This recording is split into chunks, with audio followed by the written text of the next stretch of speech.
Welcome to the Dynasty Academy. Michael Washington. Mark is being a pompous ass before we came on air, and Mark Ongst. I mean, you are. I'm not. I mean, you are. Eli Manuel. Why would you draft a wide receiver, too? Eli, you can cut this out. You could leave it in, too. Restart. Kyler Murray has a fantastic arm. It's just the decision-making for him, for me. Michael Vick just made better decisions, I feel like, overall. Makes sense. I said 1 or 2 inches, growing 1 or 2 inches, and you're like... And he's still going... I have leagues on too many apps. I don't know what to follow.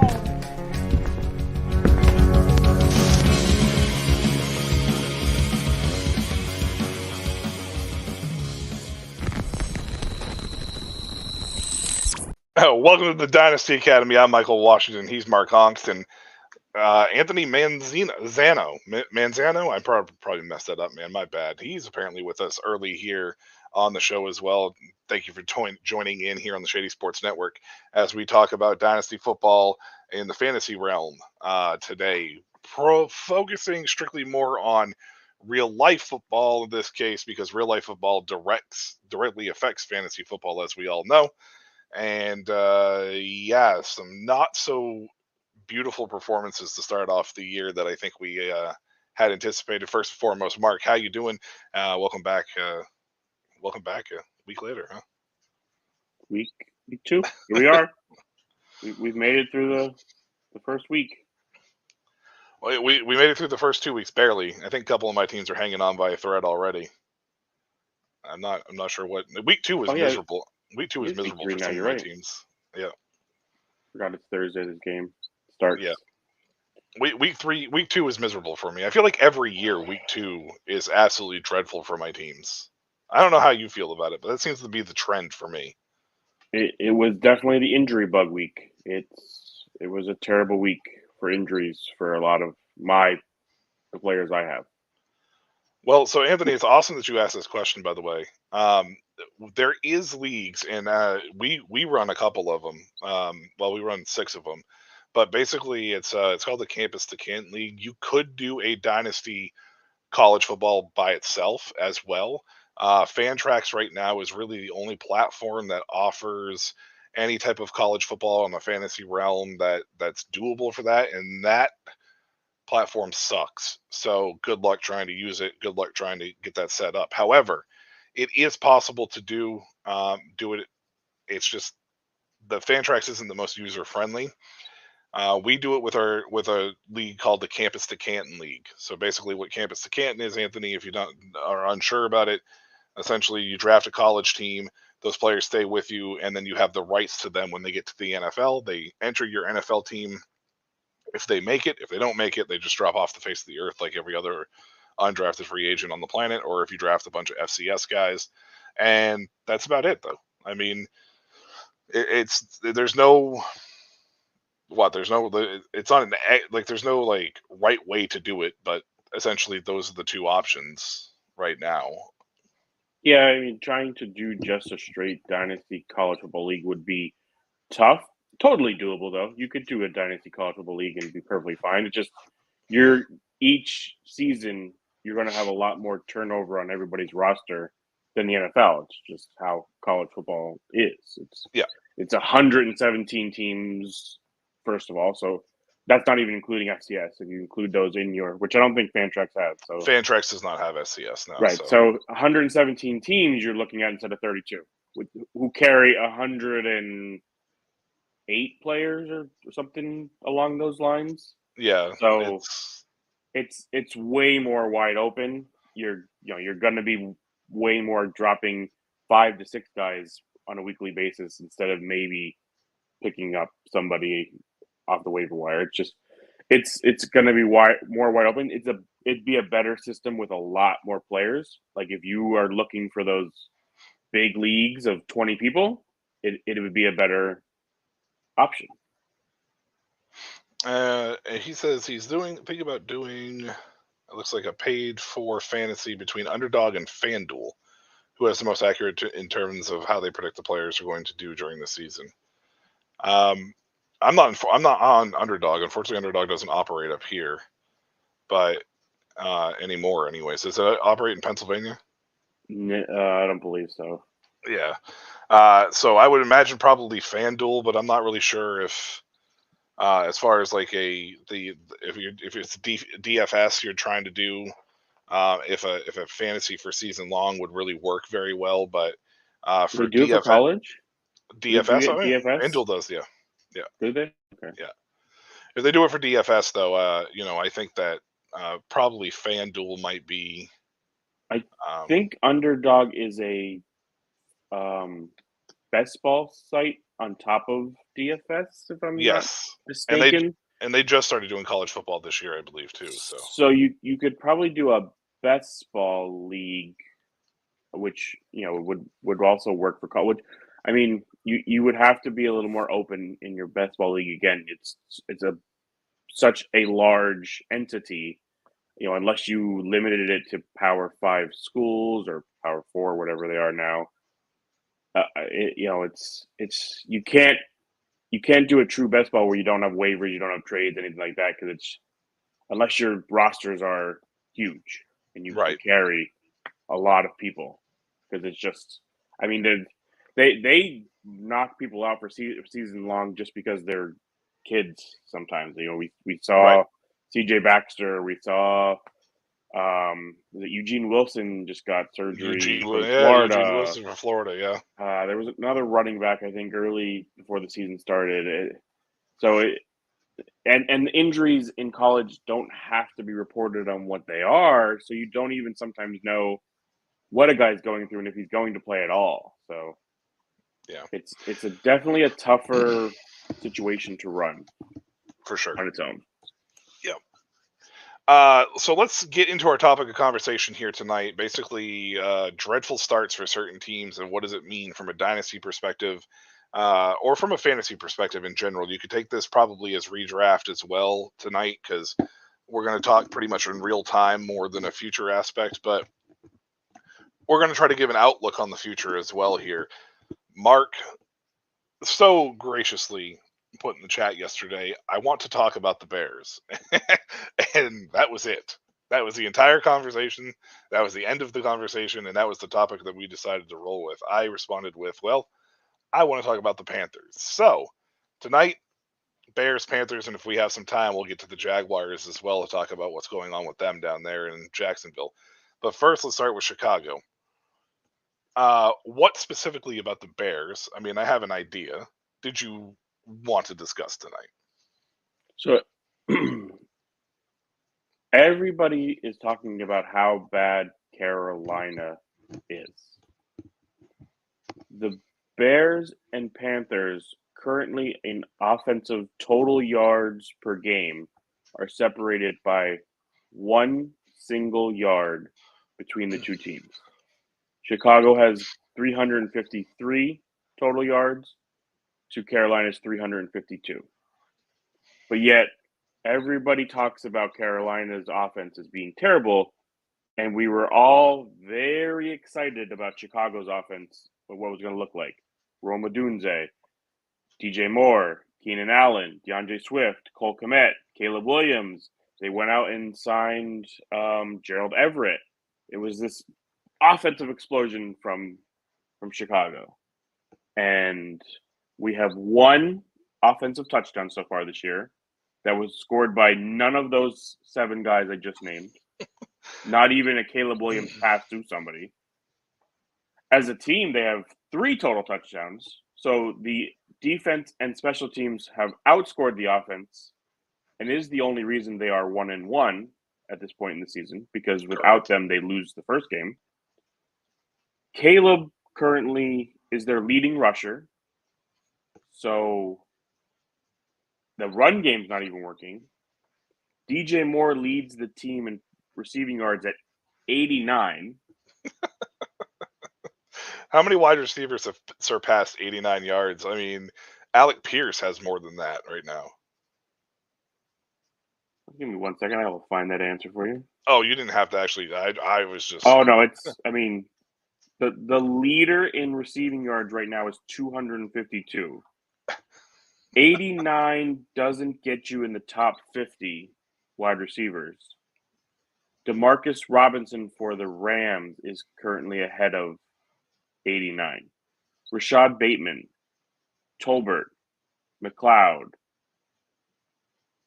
Eckler is above that number. Lazard. Alan Lazard is above that number. Darnell Mooney, a former Bear. A former Bear. Yeah. I thought Alan Lazard actually was resurrected from the grave at the beginning of the year. I didn't even realize he was still playing football. A.J. Brown didn't play last week, and he has 40 more yards than DJ Moore does. Yeah. Yeah, so I mean, for me, I'll go out. I'll say the thing that I think that's on the minds of a lot of people, especially in dynasty format. Caleb Williams was going as high as 7. I think he went even higher in some cases. In some other things that I saw, I think I saw him go as high as 3. Well, I mean, if his ADP is around, I think 12, that means he has to go higher than that for the times when he went lower than that. Right. So I think I saw him go as high as 3. I think I saw online. Here's the thing that I think happens, and we talk about rookie fever constantly, right? But I think in this particular case, when it comes to Caleb Williams, this is more than just rookie fever. This is a guy who was basically touted as the next Patrick Mahomes before he even played it down in the NFL, before he even had that dismal year at USC last year. And it was pretty rough sledding in the first week, and here we go now heading into week 3, and it has not looked like it's gotten any better. But here's the thing: it's rookie quarterbacks. We do this every year. People get involved with these rookies. They jump on these rookies, and particularly in Caleb Williams' case, he was so overhyped. He was so overhyped that it feels like we kind of did it to ourselves, right? Like, why was he so overhyped? We know rookie quarterbacks generally don't do well. It was almost like CJ Stroud had such a great year last year that everybody was just expecting that it was going to be the exact same thing with Caleb Williams because he was the Patrick Mahomes of college football. But this guy, we got to remember, he never played in the college football playoff because he never had a team that was good enough to get there, really, right? Because I don't think Oklahoma made it because they lost that last game to Oklahoma State. And they'd lost earlier in the year, I think. And then he went to USC, and his last year he was 8-4. So, I mean, yes, I think the idea, and I'm sure a lot of it's media driven as well, and people eat into it with the media driven. And I know the Bears went out and they got this shiny object and this shiny object and that shiny object, and it doesn't mean that you could put a superstar team together, but this isn't Madden. They're not going to mesh right away, and they may not mesh ever at all, for all we know. And a 32-year-old wide receiver coming over onto his second team this late in his career, generally doesn't do well. The success rate is not very high. And for me, I'm not surprised by this. I don't know where you stand with it, but I'm not surprised by this. I'm surprised at how bad it actually is. DJ Moore last year had his best season with Justin Fields and Tyson Bagent. Is that how you say his name? Is that his name?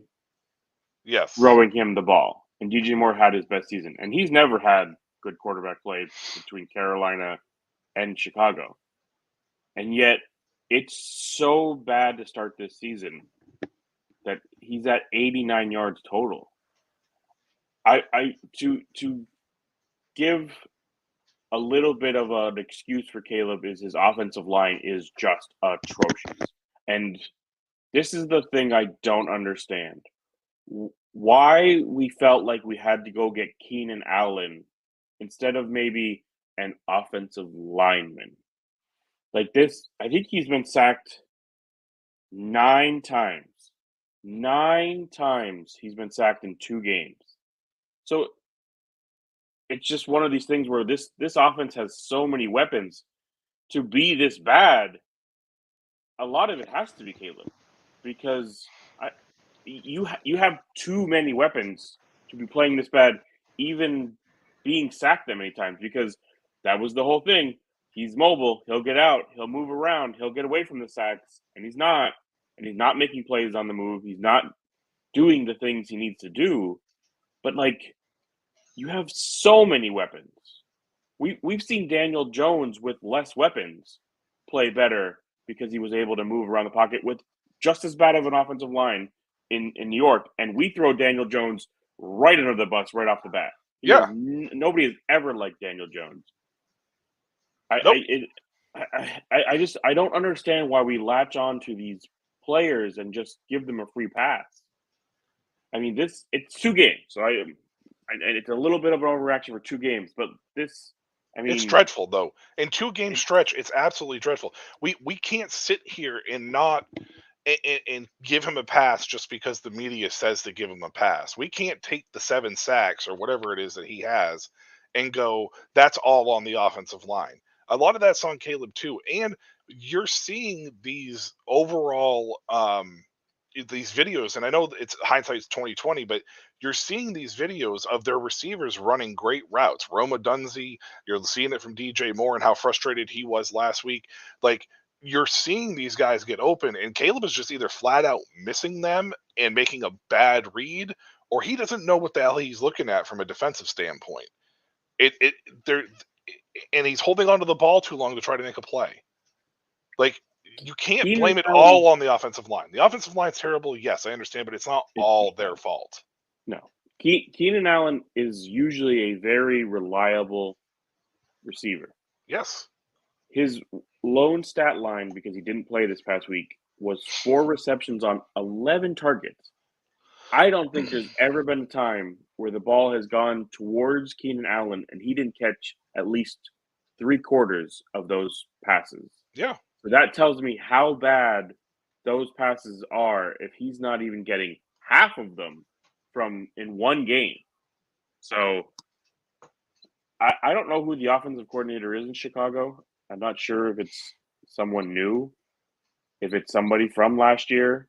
But at this point, not trading the number 1 pick and keeping Justin Fields is looking worse and worse. It being a 6th-round pick to begin with was bad, but this is getting even worse now because you could have gotten so much more for that number 1 and just kept Justin Fields at this point. Yeah, and had a better season. I mean, I know Justin Fields' stats aren't, tremendous across the board, but his team's 2-0 with a defense that's playing just as well as Chicago's. So, I mean, there's definitely something there to be said.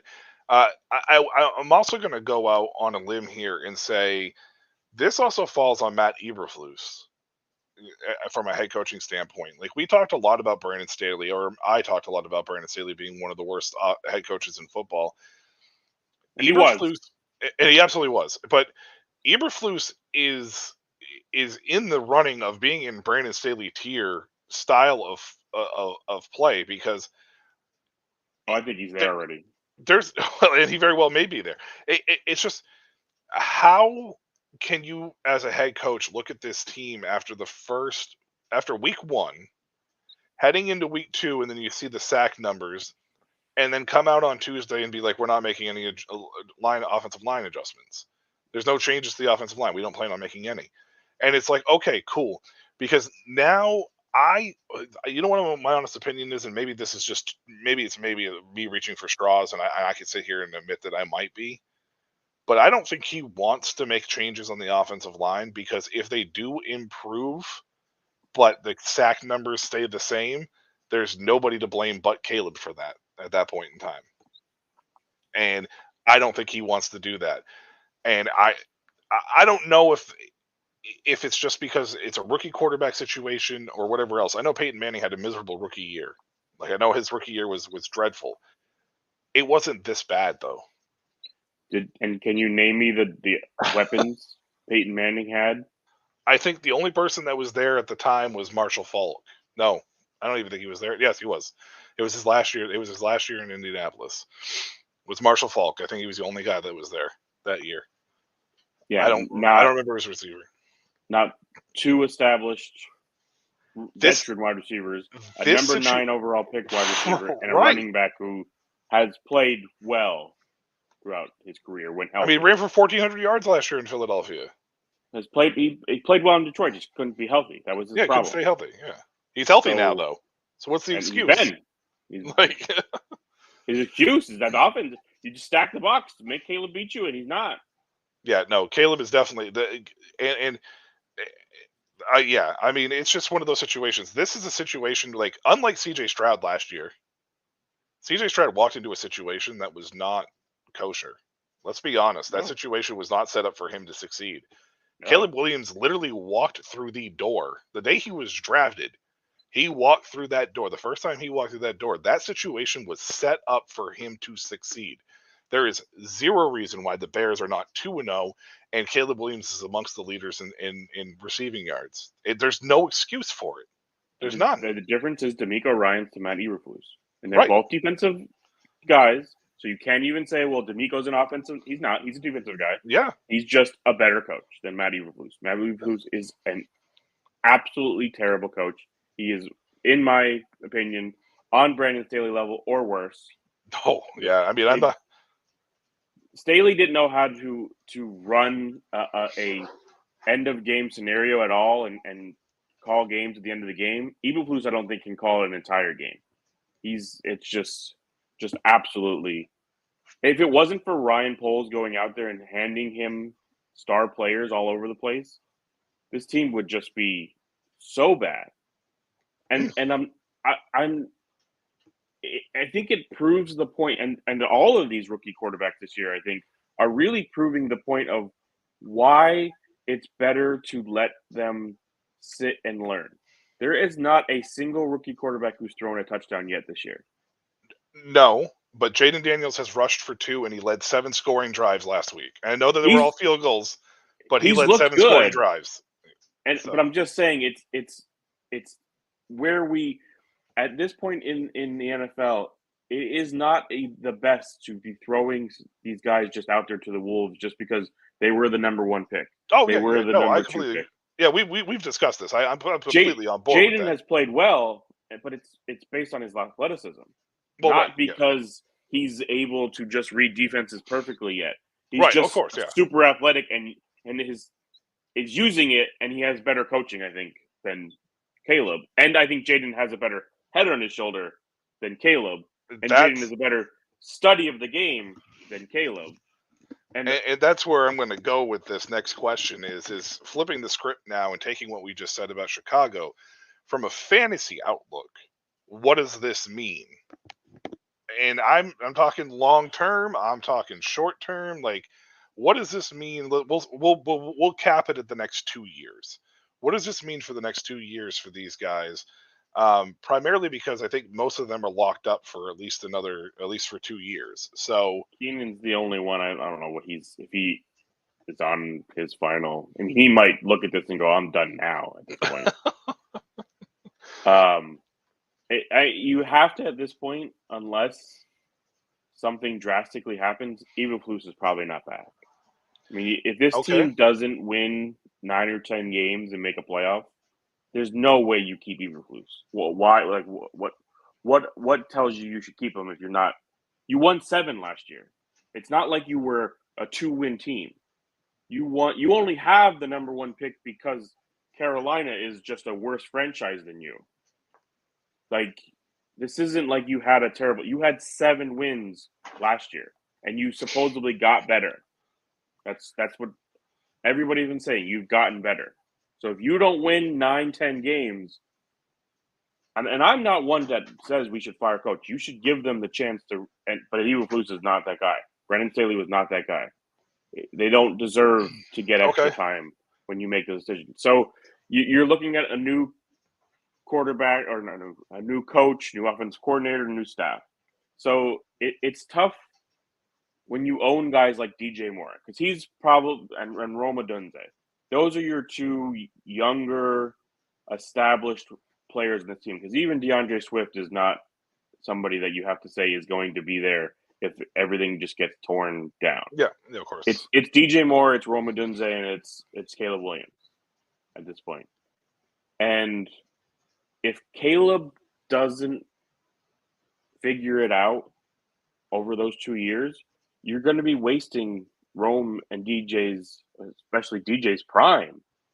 And as a fantasy owner, he's probably a guy after last year you're now relying on to be possibly your wide receiver one, because people went out and drafted him thinking, okay, his quarterback situation couldn't get worse, it seems, than it was last year, but it has at this point. 2 games. Again, 2 games. I understand, 2 games.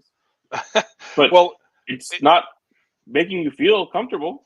well, what does it do for the other side of this too? Is what does this do for Caleb Williams, um, his career basically? Because we have seen quarterbacks kind of struggle jumping from offensive coordinator to offensive coordinator every year. And we've seen a lot of quarterbacks have their careers derailed with it. Alex Smith had his derailed in San Francisco, Baker Mayfield in Cleveland. Not saying that that's necessarily what's going to happen to Caleb, but we are talking about similar to what we'll be talking about with Bryce Young here, jumping into a situation where it's going to be a second offensive coordinator in a second year next year if Eberflus gets fired. So it's a second head coach, second offensive coordinator in his second year. And that generally does not start and end well for quarterbacks coming, rookie quarterbacks that are getting a chance to play right away. So what does that do long term to Caleb's value? Does it change anything possibly, or is it just something you closely monitor, in your I mean, opinion? no, at this point, you have to say it changes something. Zach Wilson got 2 years, had, I believe, 2 different offensive coordinators, couldn't figure it out. Justin Fields got 3 years. He I got think had 3 offensive coordinators in 4 years, I think, wasn't it? multiple offensive coordinators. Baker, Mac Jones, I think even had. I mean, they gave him a defensive coordinator to be his offensive coordinator one season. He had 3 in the first 3 years, 3 different ones. Trevor Lawrence went through multiple offensive coordinators and head coaches. These teams at the top of the drafts, if you're not like looking at Eberflus, you should have changed him out last year before you drafted the guy number 1, if that's where you're going to stick. Because if things didn't go well, you were going to look to fire him anyway. So now you're just resetting the clock, and you're just hoping you go out and find somebody who can help Caleb Williams.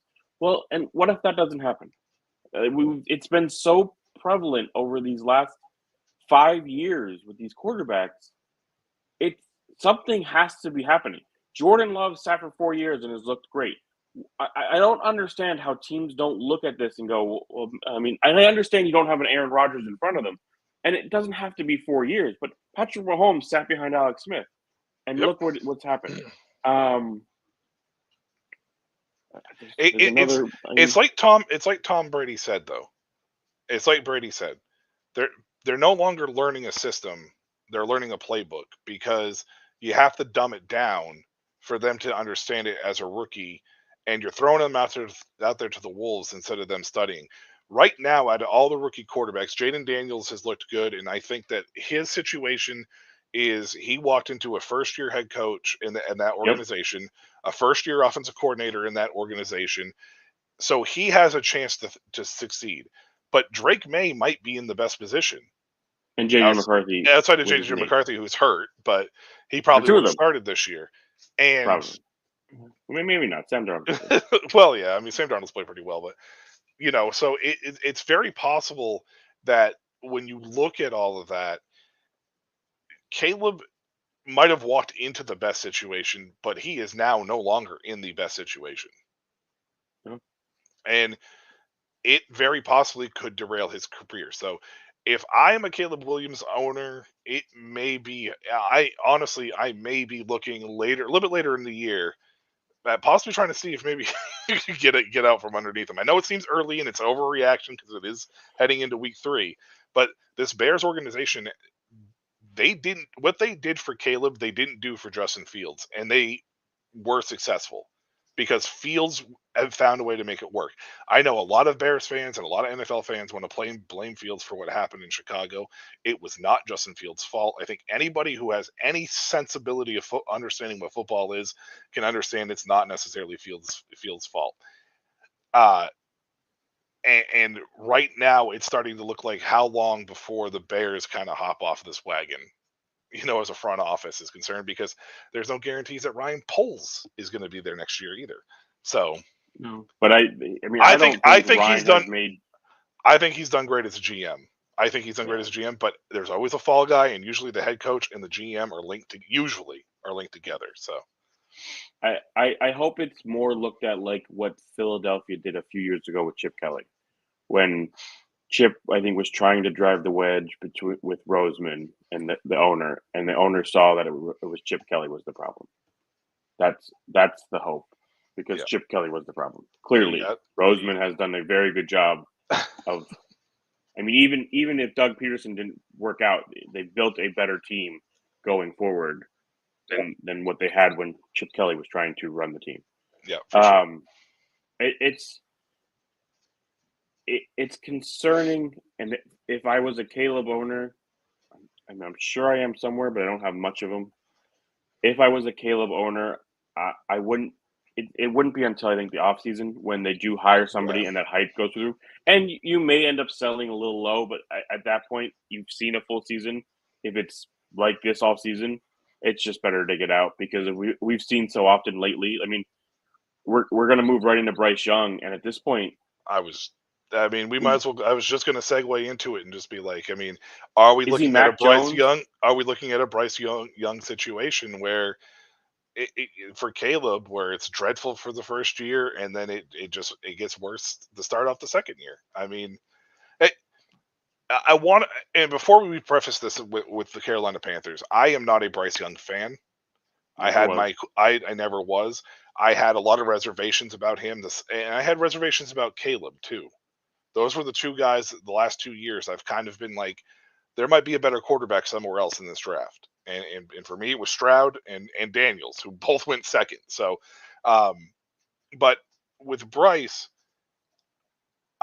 even though I was not a fan, I'm still not a fan, I still don't blame him as much as I do David Tepper in that situation, personally.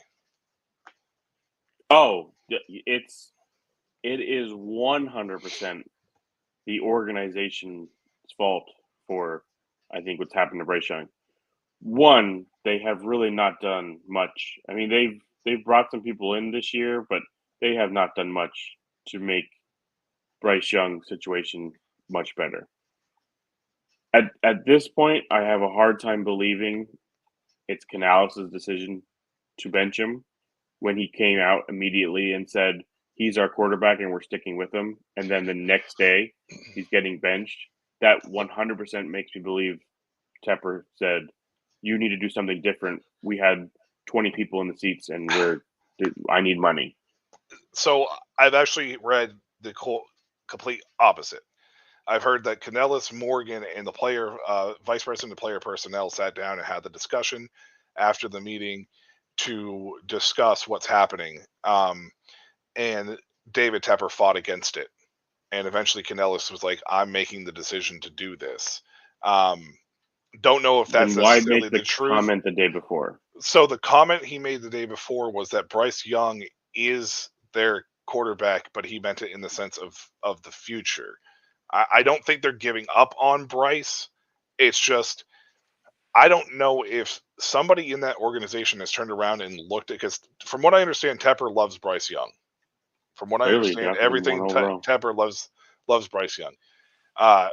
But from everything that I've been reading anyways, it sounds like they're not giving up on him, but they kind of are. Somebody realized, like, maybe we should treat this as his rookie year and let a veteran do it like New England's doing it and see what happens. I don't know if that, like I said, this is all hearsay because it always comes from reports that are like an anonymous source inside the organization, which could be like the ball boy.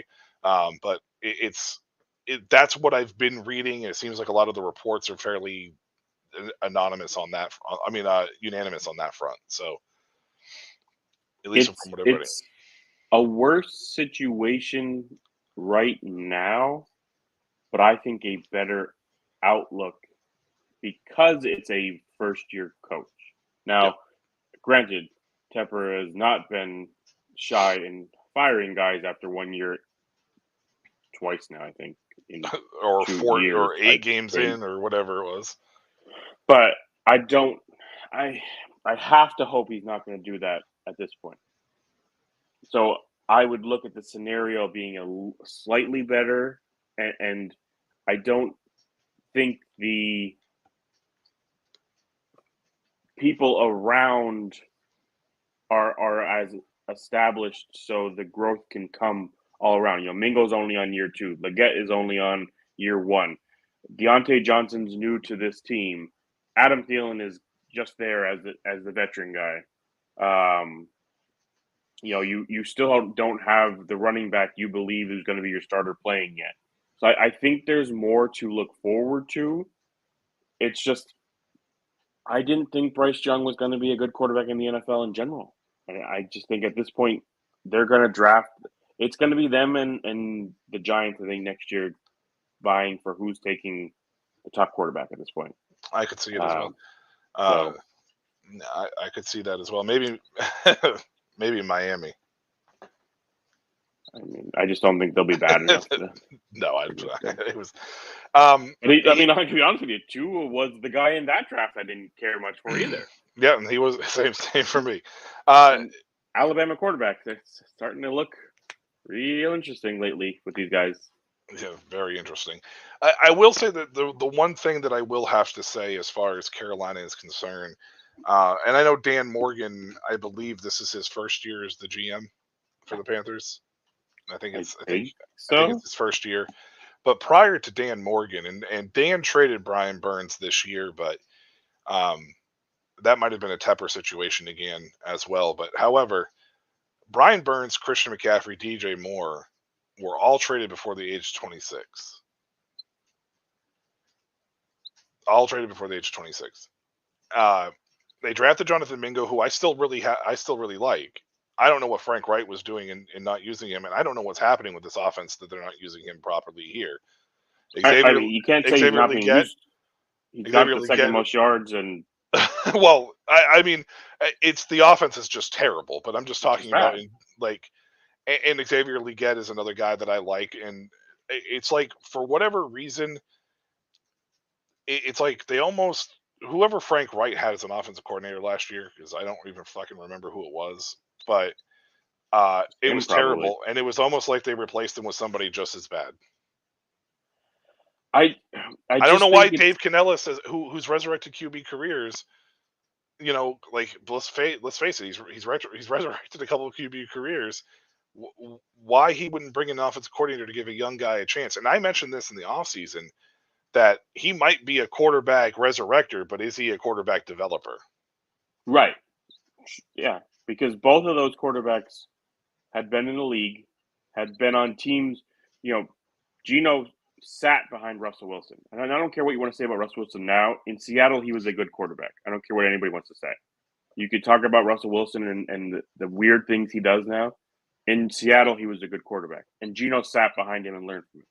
Baker was only with Stafford for a little while, but he still got to sit with Stafford.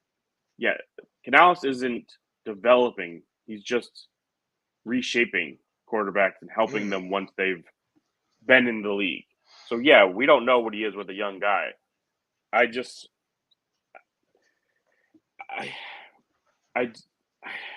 don't like the idea of talking about him being your quarterback, benching him the next day. You're going to go with Andy Dalton. It's not, to me, it's not making anything better for that quarterback. And and people want to talk, well, it'll create toughness. It doesn't mean anything. Because you're saying one thing and then doing another. If it was ever a possibility that you were going to bench him, you should have either said your quote in a better way or been more honest. I like what the Titans coach came out and said about Will Levis. He's made 2 stupid plays and he's pissed off about it. Good. Will Levis needs to learn he doesn't need to do those stupid things. Yeah, You've cost your absolutely. team 10 points because of it. We have to sugarcoat things. No, say what you're going to do. Put it out there. I think players also respect you more if you say what you're going to say. Because Bryce Young, in his entire camp, the report came out that he was pissed off about the benching because it came out of nowhere. Because the day before, he said that Bryce is our guy. So it's like, what are you really sending for a message? Now, that's an easy way to lose a locker room, right? Especially if there's Bryce Young guys in that locker room. I don't know how many Bryce Young guys there are, but if there was, it's there. All right. From a fantasy perspective, we weren't very high on Bryce. We didn't think it was going to work out very well much in Carolina anyways. Is his time in Carolina basically done if Andy Dalton has a Dave Canellis resurrection type season? I'm not because he's going to lose it to Andy Dalton. No, he's not going to lose it to Andy Dalton. I'm just saying, like, are we going to see Carolina possibly take another quarterback at the beginning of the draft next year? Yeah, I think so. I think at this point, yes. Unless Bryce sits for 2 weeks and something clicks from there, yes. Canales didn't draft Bryce Young, so Yes. there's no saying he believes in Bryce Young, which is fine. You didn't draft him. You didn't make that decision. That's a perfectly fine scenario to me. I just don't like the flip flopping. He's our guy. Nope, now he's not our guy. And that's the problem. So if that's the kind of coach you're going to be, you're never going to be successful in this league. Here's my only problem with even if Dave Canellis was not a Bryce Young guy, here's my only problem with it. You took the job with Bryce Young was the quarterback. Knowing he was the first overall pick and going to be. Right. So even if you don't move on from him next year, or if you take the job in the offseason before this happens, you realistically have to think you're going to have 2 years with this guy. You realistically have to think that because most teams, unless you're the New York Jets, don't just hastily make decisions on quarterbacks like that. So, yeah, I don't know what to do with Bryce at this point in time. They have a young team around him. They're fairly talented team. It's just between the coaching and the players, and maybe it's David Tepper and whatever else. It feels like there's a huge disconnect with this franchise. And when you have this kind of chaos through multiple coaching staffs and multiple players, generally it starts from the top down. And we know it's David Tepper. We beat it to the horse to death, but I would pretty much be avoiding any Carolina Panther player in fantasy right now. Oh yeah, unfortunately, because I know we're on Andy Dalton, but that's not like it's the greatest move in history either. So it's not like Andy Dalton is lighting the world up at this point. Yeah, I mean, but it's 30. What is it? 37 turns 37 midway through the season, something like that. So I'm not sure. All right, Anthony has another question for us in the comments. He says it's 50-50 right now. I don't know who to start on Sunday. I'm between CJ and Caleb. Who are they playing in terms of defenses? Can they make the choice easier? I'll make the choice easier for you. Don't ever take CJ Stroud out of your lineup. I know you look at looking at matchups is what you want to normally do, but when it's like, I'm not saying CJ Stroud is Patrick Mahomes, but he's getting closer to that than Caleb Williams is. Stroud's playing the Vikings, who, yes, as a defense have looked good, but so did the Bears defense, and CJ Stroud had a good game. It's a good offense. There's a lot of pieces. I'm going to trust CJ Stroud, and I'm going to wait and see with Caleb at this point. I don't care if Caleb is going to be playing the Panthers.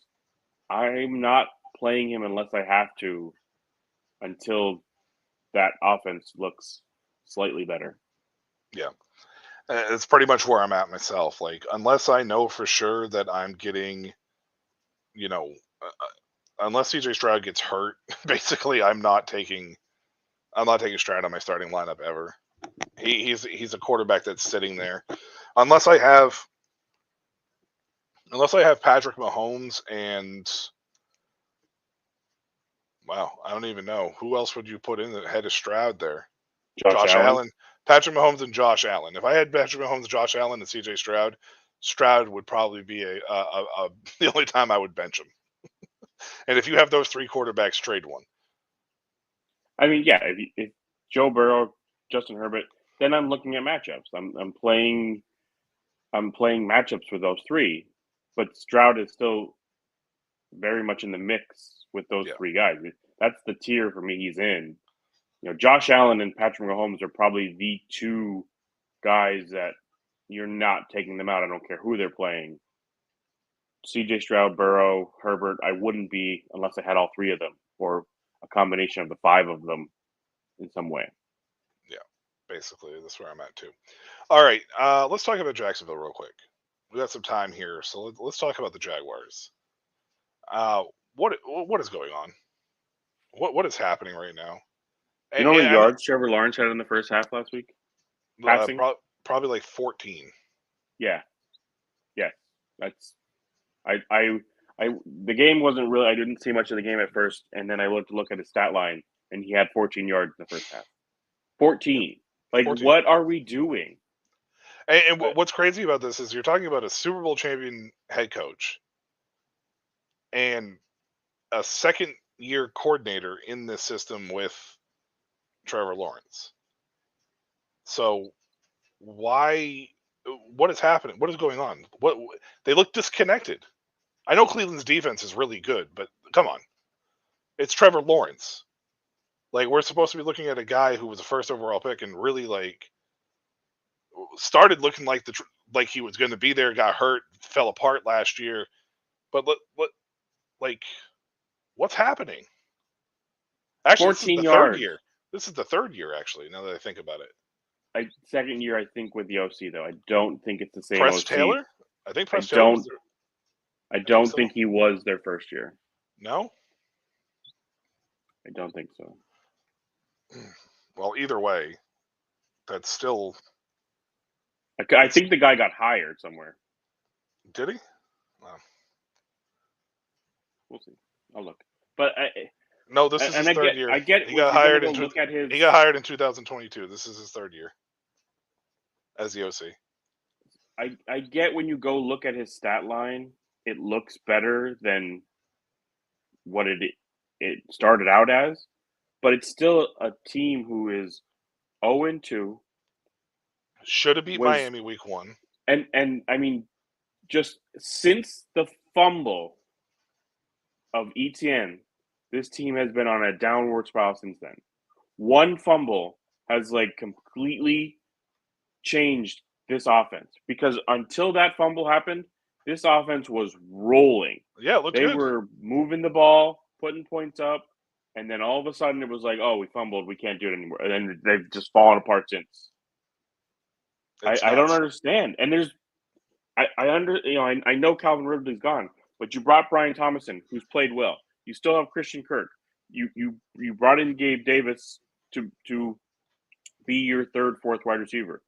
You still have ETN. Bigsby has taken a nice role with the team. Like, some things are better. Not last week. He didn't. What did he end up with last week? 0. Oh, well, that means he had a really good game the first week, because he's got 73 yards. Yes, because he had 11 carries for 73 yards, and everybody thought he was going to have this big breakout, and he was not used at all, basically, in the second game. He got hurt but returned, and still didn't get a carry or a target or anything. I know he fumbled on a special teams play, and I don't know if that was maybe the punishment for it, but still, I mean, Gabe Davis is playing well for you. I know you didn't have Evan Ingram in that game, and I don't know if that's what was such a loss for your team, but you have weapons outside of Evan Ingram who are good. Kirk had one reception for 4 yards, I think, last week. He is not having a good season so far. He had one reception for -1 yard. -1 yard, yeah. Okay. -1. -1. Yeah. This is a team where there is no excuse for what you're doing. You have a coaching staff who's been in place. You have a quarterback who has proven it in the past. You have weapons around him outside of one guy who's a rookie, but still that has been your best player, though. So you can't even blame it being a rookie wide receiver. And yet you have a defense that should be good, but like at times doesn't playing well. It's starting to feel a lot like what happened in Philadelphia with Doug Peterson. Oh yeah, yeah. Like that's something with Doug as he gets a few years into a team. I don't know if players are just over him. The message isn't there. How he delivers things doesn't work out. Like because early on in his careers with teams, it looks wonderful. He builds great teams, but the fall off has been terrible, and this is twice now because those Eagles teams were good. Oh yeah, they were absolutely. Yeah. And they fell apart. They were good. Yeah, I mean it is still week 2. They can turn it around. There's still always the opportunity and chance. We understand that it's not super over the top, but I mean it's not a super like definitive thing that this team's going to fall apart. But it doesn't get easier this week. They play Buffalo this week, so I mean it's the NFL. It's never going to be easy. And the last thing I want to talk about real quick, and it kind of goes hand in hand with what we're talking about, but how bad are teams mismanaging preseason? It's very evident it's not working. Yeah. It's this model of 3 games and we're not going to play our guys at all is I think it's actually leading to an increase of injuries. And well, it's going to. You're not breaking your body in. Like everybody thinks rest is the only thing your body needs.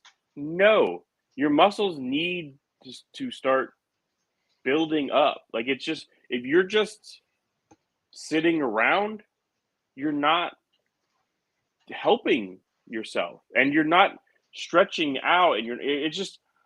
I know the idea is to try to limit injuries, but you can still like I don't know why we got away from at least playing our starters in one preseason game. You know, it's not like we used to play them all 4 before. Yeah, The third game, you get about a half out of your starters. They get a little bit of time together, a little work together against another team. Yeah, and we called it a preseason. Now we don't do anything. I mean, nope. There was, I think, at least half the league where starters didn't play a snap.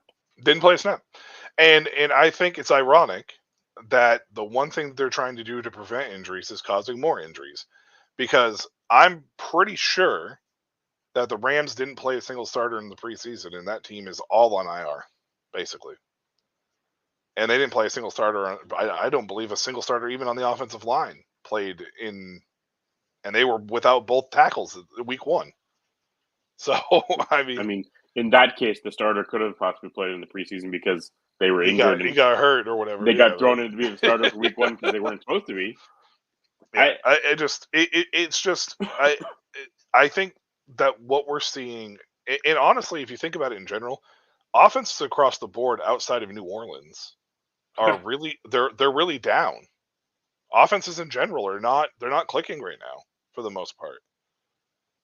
I mean, at least the Giants actually scored touchdowns for the first time in like 345 days or whatever it was.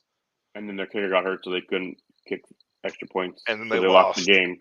But you know what's crazy about that is they gave up 7 scoring drives.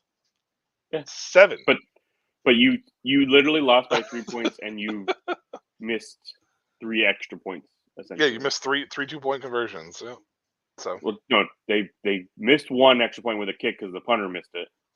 And then 2 2-point conversions. And 2 2-point conversions. That's right. That's right. You if you had your kicker there, you have those 3 points most likely in general. Like it's just. I would have just been like, "Hey, is there anybody that here that's kicked before? Like, can we just go in and just try it?" Like, clearly, you got to work on having somebody be your better. I mean, a Daria Agumbo-Awale made an extra point last year for Houston, so have a backup plan. Yeah, exactly. I just noticed that it feels like, and I know the first 4 weeks have kind of just been this new nuance of like we're getting into the things. It's after week 4, things really start cooking off, blah, blah, blah. But it's like, I think it's like, what, 23% of teams since 2000 that have started out 0-2 have made the playoffs. I feel like those 2 first weeks are really important. Oh yeah, it's a very You know what I low, mean? low number. Like, I feel like it's really important to want to win the first 2 games of the year. Now, I know that or at there's least an extra get game. one. I know there's an extra, yeah, or we'll get one. I know there's an extra game, and it's a long season, and it's not as prevalent because you could still do it. But it's like, if that percentage is that low still at 23%, and you're 0-2, you probably aren't looking or feeling very good about your team at this moment in time. So The other side of that is, we're trying to limit injuries and take care of guys better. Yet we have the Rams playing Puka Nacua with he injured the same knee that he was already injured on. So that on a brings into slide, question. on a sliding catch, it wasn't even a hit. He just slid to the ground. That was brings it. into question of, should he have been out there week 1 or should he have been resting more? Jordan Love got injured 10 days ago, 14 days ago at this point, and yet we're talking about him playing this week. Like, why? And it wasn't like it was like a slight sprain. It was a sprained MCL, and it popped. Yeah. You saw it on camera. And you won your game this week. And I'm not saying that's going to happen, but you at least got to win. So, Yeah. why are you rushing him back for this week? Take another week, let him get a little more rest, then see how he feels. He probably still shouldn't play that week, but at least, you've gotten one win. I'd understand if you lost this week, you're a little bit more desperate. You don't need to be. I think they're playing the Titans, so you really don't need to be that desperate. They haven't looked great either. I mean, the Titans are probably going to give up a block punt anyways. So, Will Levis is going to do something stupid that's going to give you points. Will Levis will throw the ball blindfolded behind his back with his legs tied, with his shoestrings tied together, and then they're going to go punt the ball, and it's going to get blocked in return for a touchdown because that's only happened, the first 2 weeks. So, and my daughter just looked at me like I was fucking nuts too, by the way. Hey, so we have at least, was it 3 teams who've won games without scoring an offensive touchdown. Yep. So far. Mm-hmm. Anyways, I don't know, man. I don't like the panic. Overreaction is not a thing I like to do too much of, but you have to also be realistic and be self-aware as to what's happening. And I think a combinations of a lot of things are happening with injuries, with these offenses, what's going on with the Bears, what's going on with the Panthers, what's going on with the Jaguars. I don't want to say go out and sell everybody because you don't want to panic on that front, but if somebody does come to you with an offer, at least explore the idea of possibly moving a player or 2 on those teams just because you can. Just make sure you're just getting fair value across the board. Don't just throw them out for like Justice Hill or something. At this point, though, we've seen it so often lately with these quarterbacks just getting moved. You have to keep it in the back of your mind that it's no longer you're going to get at least 4 years. These guys are. I mean, Mac Jones got 2. Zach Wilson got 2. Well, Jones got 3. Did he get 3? He got 3 because he made the playoffs the first year. The second year, he had Bill O'Brien as his offensive coordinator. No, he had the second year he had put Matt Patricia as his coordinator, and then his third year he had Bill O'Brien, who was already 1 foot out the door looking at head coaching jobs. But even in that third season, they were ping-ponging him with Bailey Zappi. You start. No, now you're done. Now you start. No, now you're not pulling. No, now you play. No, you do it. No, you do it. Yep. So I don't even know if I want to say you got 3 years. 2.5 then. Fields, Wilson. Well, I mean, think about Trey it though. Lance. Think about it from a standpoint of the NFL has a quarterback developmental problem, and they like to do this instant gratification thing. If you don't turn it around right away, then you're garbage. And if Buffalo had done that, Josh Allen would have never reached the potential that he has reached. Let's just put it that way. Maybe the NFL should look at guys and be like, we should probably be a little more patient with stable coaching staffs. Not be so quick to fire the gun out I get that you want to win, but guess what happens anyways? Fans are going to show up. It may not be as many as you want, but they will still show up because that's just the nature of football. I'd go watch a Panthers game right now, and they're awful. So who the hell cares? Like, I mean, look at Cleveland. They sell stadiums out all the time. yeah, and they've been miserable since the 1905. So I don't even know if they've been around since 1905, but they've been miserable for that long. So No, they were good for a while. Before they left. When they left and then came back, they've been miserable since. 99, I think. Were they that good beforehand? Well, they were the ones that, should have beaten Elway in the AFC Championship game, I think it was. I mean, they should have, but they didn't. So have they been that good? I think they have. Deshaun Watson's a bum. Anyways, all right. he's garbage. We didn't even talk about him, but we'll There's no need to. There's no need to talk about him. We'll save that for a later episode. That's going to do it for us here tonight. Do you have anything else you want to add real quick at all? No. No, you're just like, no. We talked about it. We got it off our chest. It's time to wash our hands and move on from it and watch Caleb Williams dreadfully fall apart once again. His mentals his head is kind of where I was struggling with him coming into the league. I don't remember who they played, but that loss where he was up in the stands crying in his mom's lap and stuff, like, I don't care that you were crying, that's whatever, but dude, like, you have a whole team on the field that's feeling the same thing you're feeling. Go be a leader and be with them. Do that later. Go do that later. Go cry with them on the field because they're crying too. Like, you left them all back there. Just took off. That bothered me as a former player. And that's what I worry about with Caleb is it's more selfish than it's team. Yeah, for sure. All right. Well, that's going to do it for us here at Dynasty Academy. We're here every Thursday between 8 and 8:30. Show next week? Yeah, we have one next week? Okay, I wasn't sure. I didn't know if you had something coming up or not. Thanks again to Sam Shady Sports Network, for giving us a platform to talk. If you have any questions, you have roster submissions, you want to talk about trades, you want to talk about who to start and sit them this week, we will do all that. Just leave a comment. Make sure you hit that like button, hit that subscribe button, hit the little dingy, the notification up in the corner, so you get the notifications when we come on as well, as by any means. Also, anybody who's listening tonight, or anybody that's in our leagues that has listens on a regular basis, if you have a roster submission and you want us to just kind of critique your roster or whatever, I know it's a little bit past the year now, but maybe you've made some moves with some injuries and stuff, you can submit that too. Just hit up Dynasty Academy. The E is a 3 on X as well, and submit those over to Mark in that sense. You could also hit up the Shady Sports Network and do it, and they'll call us over as well. So, yeah, I don't have anything else. I'm Michael Washington, a.k.a. Chewbacca77. He's Mark Ongst. I'm sure you can get the angsty part of that down. Until next week, so long and good night.